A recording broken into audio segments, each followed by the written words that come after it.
G'day fans of the GBA, it is TheVerd back here again. Welcome to another week of Pivotal Moments. I'm joined again by my lovely co-host Bill. G'day all you lovely GBA people. We're here for week 6 of Pivotal Moments and we've got one hell of a week to go through. So without any further ado, we'll jump right in. So the first game we have the Free State Torcats versus the Pittsburgh Pirates.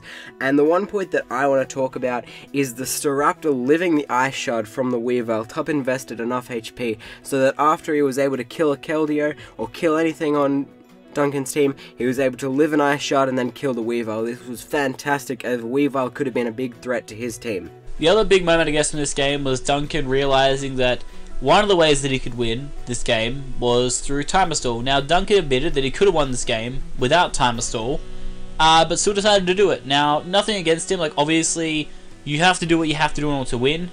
But surely, if Duncan was able to win without the Timer Stall, perhaps it would have been a bit more of an entertaining game if he had done it any other way, but perhaps Duncan was also proving a point. Regardless, he got the win, so you can't really complain with that. The next game we want to talk about is the St. Louis Rampardos versus the Borussia Donphan. Yeah, the big play from this one was Lars deciding what he wanted to do with his Donphan.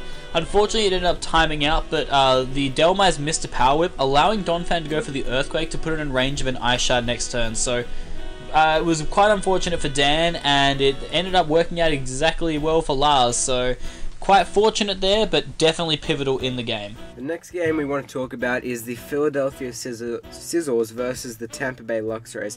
And the one thing I want to talk about is Zygarde missing a Toxic on the Cofagrigus. As Mono pointed out in the game, that if Cofagrigus got hit by the amount of Toxic, it would have been in range for a +1 Zygarde, meaning that potentially he could have won the game, but that's all speculation depending on what Chimp could have done, but it's definitely unfortunate that this happened. One great set that Chimp brought this week was the Lure Gligar. Being able to go for that Aerial Ace, 4 times effective on the Buzzwole, was really pivotal for him. He was able to break through a bomb that Mono has been using phenomenally this season, so that was fantastic prep on Chimp's part.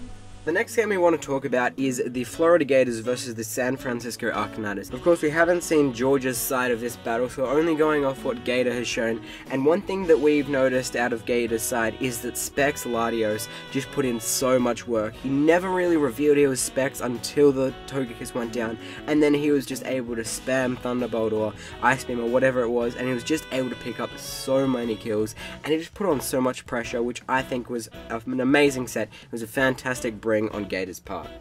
The next game we want to look at here is the Detroit Steelwings against Alola Athletic.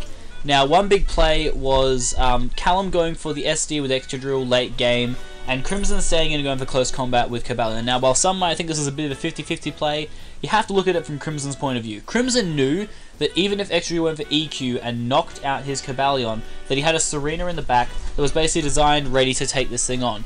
Callum also knew this and had to go for the SD, hoping that Serena would come in as a bluff, but for Crimson it was pretty much a no-loss play. If Extra EQ'd and killed Cobalion, Serena came in and killed him up, and if Extra went for SD and he stayed in and went for close combat, as it happened in the game, Drill would go down. This play sort of leads on to the next one, and that's Callum not really being ballsy enough. You know, there was moments where he clicked Hydro Pump against a Crocodile, thinking it may possibly stay in, when he could have just clicked a Volt Switch, and he lost a bit of momentum in this game because he wasn't really playing ballsy enough. He said this in his own recording, so maybe in the next few weeks he'll be trying to play a bit more ballsy to get a bit more momentum in his games. Next up, we have the San Jose Sharpedos against the New Orleans Pelipers.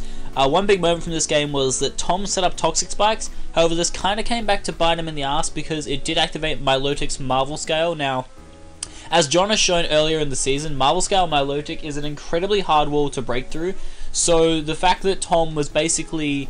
I get the premise of the T-Spikes to try and wear down Milotic, but at the same time it does make it a huge defensive threat. So it turned out being quite pivotal, but not really in Tom's favour. The other thing we want to talk about is a fantastic bring on John's part, that being Quick Feet Jolteon, of course expecting a Trace on Porygon 2. This means it could freely Volt Switch on all of Tom's team, because Nidoqueen, of course, didn't really want to come in on a Jolteon if it was predicting it and went for a HPS, meaning it could be 2-hit KO'd. So a fantastic bring on John's part, and just overall fantastic prep.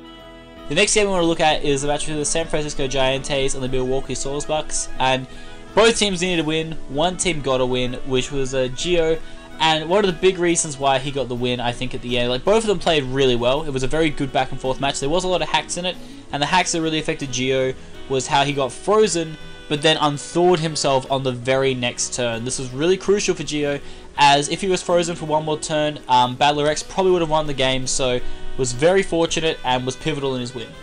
Battler X also had a few unfortunate crits happening against his mons. For example, his Circuitry got crit by the Extreme Speed from the Arcanine, and his Cresselia got crit from the Calm Mind Tapu Fini. Of course, when you have a big defensive mon like Cresselia, when it's on the field for a lot of turns, taking a lot of hits, crits are to happen, but it's very unfortunate that it did happen, and ultimately probably lost him the game. And the final game we want to talk about here is the match between the Utah Jasmine and the San Diego Gym Chargers. Obviously, Envy coming away with the W. And the big moment, I think, from this game was prep that Envy did that he didn't necessarily expect was going to need to happen, but it was prep that he did that ended up being probably the most pivotal for his victory, and that was putting enough HP and defensive investment into his Muck to the point where after a layer of spikes, it could live a facade from Swellow. It was a very, like, random situation decision, but it came in so clutch because that exact situation happened in the game. Envy's Muck was able to live and get the kill, securing the win for the Chimchar. So that will do it for another week of Pivotal Moments, but before we end the video, we have a few things to talk about, mainly being the most pivotal moment that you guys have voted from the last week, and this week we've had two yet again, which is absolutely astounding. The first one being the turn 1 Steam Eruption crit on Dan's Electros from the Volcanion.